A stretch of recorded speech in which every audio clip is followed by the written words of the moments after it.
Hello everyone, this is Mariam Sheikh, me and only your favorite. I hope so I'm your favorite. कैसे आप सब? उम्मीद करती हूँ खैरियत से होंगे। देखिए सुबह आज मेरा ऑफिस ऑफ था, इसलिए आज मैं उठी, नाश्ता किया, घर के काम वगैरह की, अब फ्री हुई थी, शॉवर लिया, सोचा आपके साथ थोड़ी हेलो हाई की जाए। आपको एक मज़े की चीज़ दिखाती हूँ। My little one sleeping, just watch. Yes, ये देखिए, ये सूर्य है, इसके सोने का अंदाज चेक करें ज़रा आप। देखिए कितने मज़े से वो सो रही थी, अपने दोनों हाथों को यूँ करके, और वो उसने हेड जो है वो नीचे लगाया हुआ था और वो सो रही थी। अब वो उठ गई है, मुझे देख रही है और अब वो रोएगी, कहेगी मुझे उठा ले, मैं ज़िद के चली जाऊँगी, चारी ज़िद के चली जाऊँगी, मैं कुर्बान। जी बिल्कुल, आज मैं अपनी नानों की तरफ जा रही हूँ बिकॉज वो बहुत बीमार है, उनको फालिज का अटैक आया है। तो मैं आप सबसे पर्सनल अपील करती हूँ, रिक्वेस्ट करती हूँ कि प्लीज़ आप सब उनके लिए दुआ करें कि अल्लाह ताला उन्हें सेहत दे।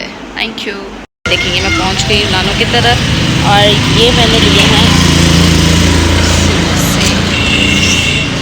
हैं मेरी नानों का घर। अब मैं अंदर जाऊँगी और देखूँ।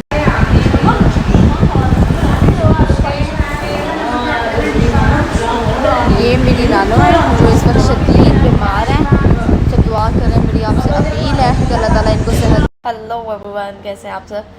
मैंने सोचा कि क्यों ना मैं आई हुई हूँ तो थोड़ा सा बाहर का चक्कर लगाऊँ, कहीं बाहर से आउटिंग शाउटिंग कराऊँ। तो मैं बाहर जा रही हूँ। हाय, सांस चढ़ जाता है एक तो मुझे, तो देखती हूँ कहाँ जाना है। मैंने अभी तक मैंने प्लान नहीं किया। ये हैं जी माई लिटिल वन, और उनके साथ माई स्पेशल समवन स्पेशल, जिसे कहते हैं माई समवन स्पेशल। हेलो, कैसे हैं आप? अल्लाह का शुक्र। अल्लाह का शुक्र। क्या कर रहे हैं? खेल रहे हो? क्यों खेल रहे हो? और इज़्ज़त की जाऊँ, मेरे बेटे के साथ खेलिए कर रहे हैं उसके बाबा जी। बिल्कुल। और ये हैं गिफ्ट माई फैमिली। तो बातचीत ही कर लें मेरे व्यूअर्स के साथ, कोई भी बातचीत कर लें, कुछ स्पेशल बताएं उन्हें अपने बारे में, जानना चाहेंगे।